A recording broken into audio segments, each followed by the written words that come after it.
vandag se nuus. Graan SA sê hy is diep teleurgesteld oor 'n besluit deur die Johannesburgse effektebeurs om nie die veelvuldige verwysingspuntmodel vir die berekening van die sojaboon-liggingsdifferensiaal te behou nie.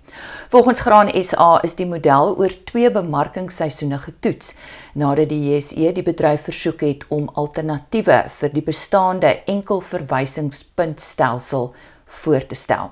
Die organisasie sê onafhanklike wetenskaplikes en tegniese spesialiste het aansienlike tyd en hulpbronne bestee aan die ontwikkeling van 'n stelsel wat vraag en aanbod meer akkuraat koppel en geografiese verskille in die mark beter weerspieël. Graan SA meen die JSE het nie voldoende verduidelik hoe die model teen hul 5 beoordelingskriteria gevaar het nie en dat die besluit ernstige vrae laat ontstaan oor markdeursigtigheid en toegang tot noodsaaklike markinligting. Volgens die organisasie verkeer graan- en oliesaadprodusente onder groot finansiële druk en kan nie verdere markondoeltreffendhede bekostig nie. Die JSE stel nou voor dat die mark vanaf Maart 2027 na enkel verwysingspunt terugkeer, met Driefontein wat Randfontein as verwysingspunt vervang. Graan SA sê hy sal die kommentaar op die voorstel indien en voortgaan om 'n meer deursigtige en bewysgebaseerde stelsel te steun. South African motorists can likely expect changes at the fuel pumps in August. On the positive side, petrol prices could decrease by between 40 and 50 cents per litre, based on calculations by the Central Energy Fund. However, the outlook for diesel is less favourable, with expected increases of between 98 cents and R1.10 per litre. This follows a sharp rise in international oil prices due to renewed conflict between the United States and Iran in the Middle East.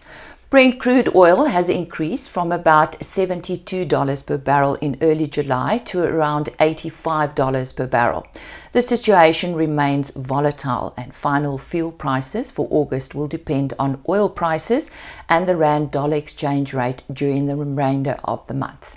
The diesel outlook is particularly important for the agricultural sector as higher fuel costs could further increase production, transport and input costs. Mozambique is aiming to reduce its dependence on South African vegetable imports by expanding local agricultural production. The country's Minister of Agriculture, Roberto Albino, says Gaza province has the potential to produce large volumes of potatoes, tomatoes, cabbage, and onions that are currently imported from South Africa. He has encouraged producers, seed companies and other stakeholders to work together to gradually replace these imports. Albino says the Guja district also has the potential to become an important centre for maize and bean seed production. Agba's chief economist, Wandile Sihlobo, says increased agricultural production in Mozambique could support economic growth in the region, but warns that it should not be accompanied by trade restrictions or border closures. He says open borders and free trade remain essential for food security and economic growth in South Africa. Sihlobo adds that South African agriculture should not be viewed as a threat, but rather as an important partner in the region's agricultural development. The South African Poultry Association has called on the new Minister of Agriculture, Willie Oukamp, to fast-track the implementation of a national bird flu vaccination program. The appeal follows concerns that the country could suffer major losses again if another serious outbreak, similar to the one experienced in 2023, should occur. According to the association's Broiler Affairs Manager, Isak Breitenbach, the industry has been affected for almost 3 years by regulatory requirements that producers regard as too costly and impractical. He says South Africa has around 35 million layer hens that will need to be vaccinated and that at least 70% of the birds must be protected before the program can be truly effective. Breitenbach says the industry is ready to engage with Minister Oukamp on the scale and economic importance of the poultry sector. Rosijntjieprodusente het vanjaar al meer as 100 000 ton by handelspersele gelewer. Volgens die jongste oesverslag van Raisins SA het die totale inname teen die einde van week 28 op net meer as 106 ton gestaan. Dit beteken die 2026 oes is feitelik op dieselfde vlak as 2025 se rekordinname. Die bedryf presteer tans aansienlik beter as die langtermyn gemiddeld. Volgens Raisins SA is die huidige inname sowat 17% hoër as die gemiddelde van die afgelope 3 jaar. Die Oranje rivierstreek bly die land se grootste produksiegebied. Ander streke wat ook sterk presteer is die Olifantsrivierstreek wat die sterkste groei toon, as ook Namibië wat tot dusver byna 14% meer gelewer het as verlede jaar. Die syfers is gebaseer op produksielewerings wat weekliks deur die bedryf gerapporteer en geverifieer word. Die Wes-Kaapse premier Alan Windey en die provinsiale minister van Landbou, Ekonomiese Ontwikkeling en Toerisme, Dr. Ivan Meyer, het Transnet se besluit verwelkom om die privaat sektor se betrokkenheid by die Kaapstadse hawe uit te brei. Dit volg nadat Transnet voorstelle aangevra het vir privaat sektor ondersteuning en kundigheid om die hawe se doeltreffendheid te verbeter.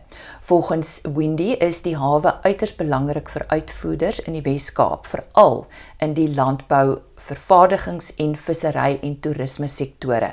Hy sê die verbetering van haweprestasie gaan nie net oor logistiek nie, maar ook oor groter uitvoere, meer investering en werkskepping.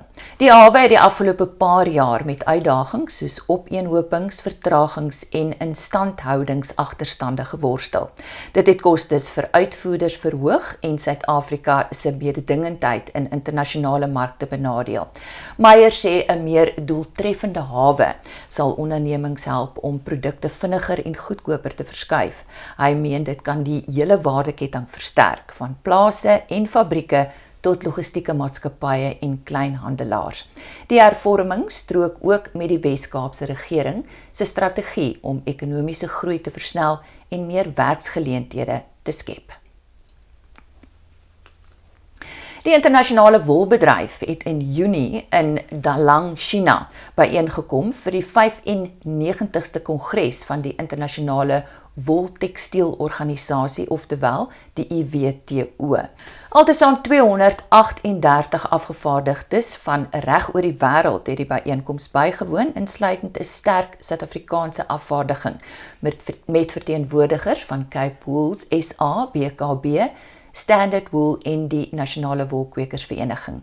Een van die belangrikste temas was hoe die wolbedryf sy markandeel in 'n toenemend mededingende wêreld kan vergroot.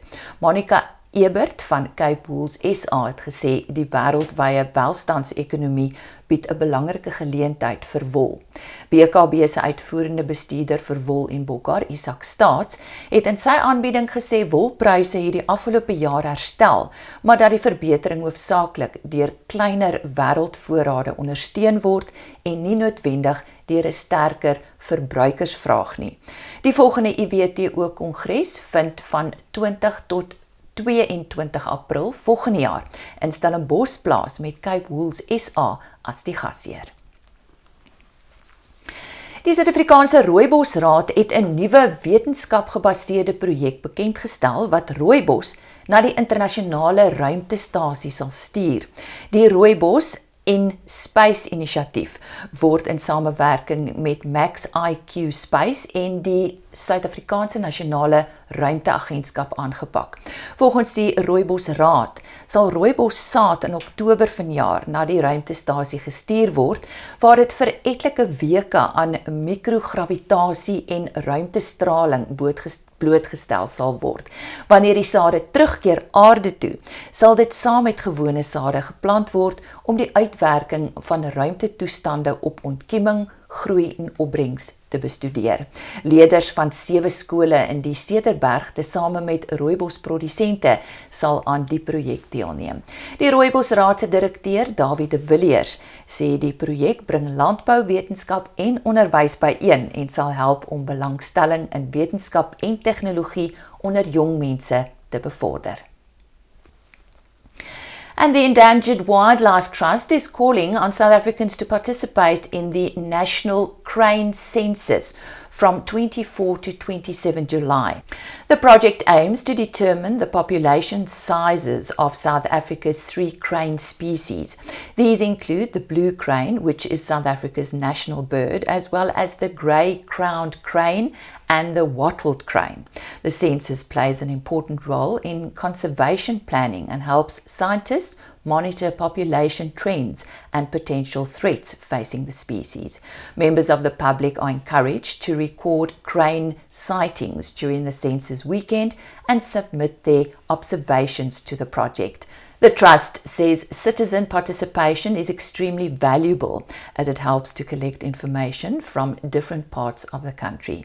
South Africa is home to the world's largest population of blue cranes, while the grey-crowned and wattled cranes are still regarded as vulnerable species that require ongoing conservation efforts. The organisation hopes the project will not only generate valuable data, but also raise public awareness about cranes and the need to protect them. And that is today's news.